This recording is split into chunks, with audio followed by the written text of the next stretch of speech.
తెలుగు ఇస్లాం ధర్మం ఛానల్ చూస్తున్న మీ అందరికీ అస్సలాము అలైకుం వరహమతుల్లాహి వబరకాతు.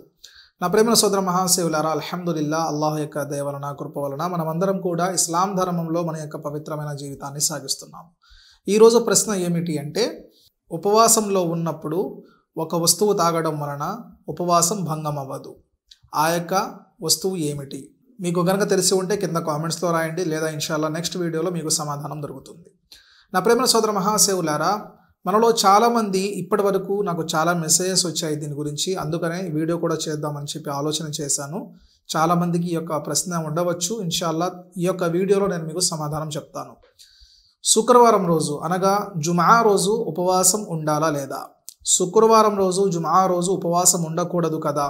అలాంటప్పుడు మరి రేపు షబే బరాత్ వచ్చింది. షబే బరాత్ రోజు జాగారం చేసి ఉదయం లేచిన తర్వాత అల్హమ్దులిల్లా జుమా వస్తుంది. మరి జుమా రోజు మేము ఉపవాసం ఉండవచ్చా లేదా? ఈ యొక్క ప్రశ్న చాలామందికి ఉంది. ఈరోజు మనం తెలుసుకుందాము. నా ప్రేమ సోదర మహాశివులారా, ఇక్కడ మనం తెలుసుకోవాల్సిన విషయం ఏమిటి అంటే, మొత్తం సంవత్సరంలో 5 రోజులు మాత్రమే ఉపవాసం ఉండకూడదు. వాటిలో 1 ఈదుల్ ఫిత్ర్, 2 ఈదుల్ అజ్హా, 3 ఈదుల్ అజ్హా తర్వాత 3 రోజులు. ఇలా మొత్తం సంవత్సరంలో 5 రోజులు ఉపవాసం ఉండకూడదు. షరియాత్ దీన్ని నిషేధిస్తుంది. ఇవి తప్పించి మొత్తం సంవత్సరంలో మీరు ఎప్పుడైనా కూడా ఉపవాసం ఉండవచ్చు.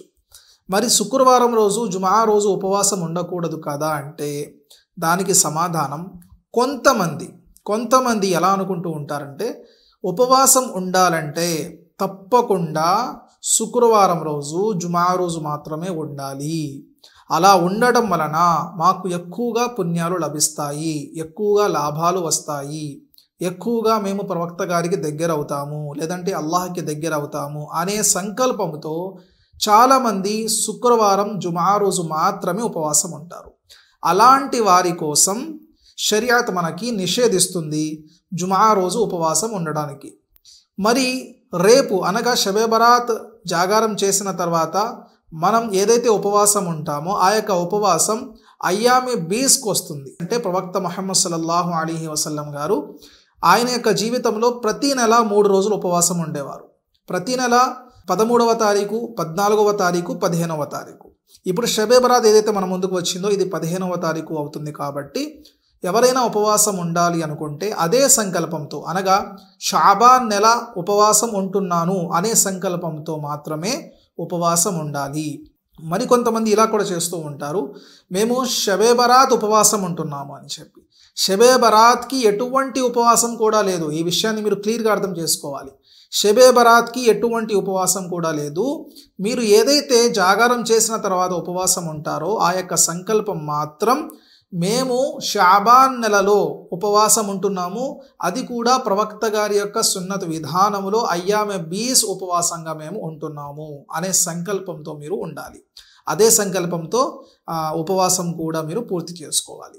నా ప్రేమ సోదర మహాశివులారా, మరి శుక్రవారం వచ్చింది కదా అంటే, అది శుక్రవారం వచ్చింది కానీ మీరు ప్రత్యేకంగా, అంటే జుమా రోజు మీరు ప్రత్యేకంగా ఉపవాసం ఉండట్లేదు.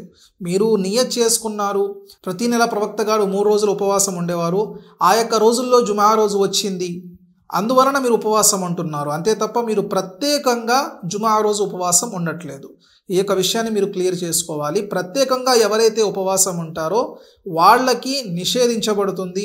వాళ్ళు ఉపవాసం ఉండడానికి ఇస్లాం ధర్మం ప్రకారంగా ధార్మిక పండితులు తెలియజేస్తున్న విషయం ఏమిటి అంటే, ప్రత్యేకంగా జుమా రోజు ఉపవాసం ఉండడం ఇది మక్రూ అని చెప్పి ధార్మిక పండితులు చెప్తున్నారు. అంటే ఇష్టం లేని ఆచరణ, ఇది చేయకూడదు అని చెప్పి మనకి తెలియజేస్తున్నారు.